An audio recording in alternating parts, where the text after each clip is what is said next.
graen.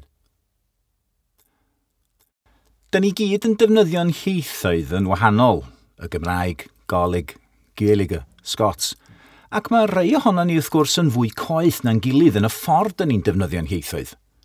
Ond y defnyddio sy'n bwysig, a rhaid cofleidio pob lefel o ddefnydd yn y Gymraeg heddiw.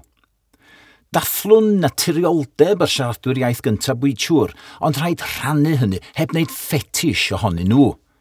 Rhaid cefnogi'r dysgwr, nid i fychanu, ac mae Cymraeg Tŷ Cwnsel cyn bwysicad bob tamad a Chymraeg coleg.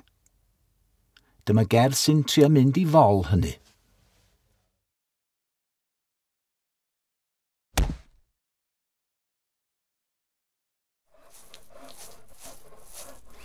Os bendith yw clywed weithiau ogla pren derwn y dweud, gorneli brawddegan asion dwt a'r geiriau diledryw yn llyfn dan fy llaw, braint wahanol yw clywed iaith self-assembly, a'i threigliadau flat pack, hyder not included.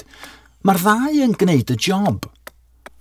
Ond i'r rheliw ohonom sydd rola rhwng y ddau, weithiau'n bring o eiriau mowr posh, neu jyst mynadd i barhau, rhaid cadw'r tools yn loiw'r un fath.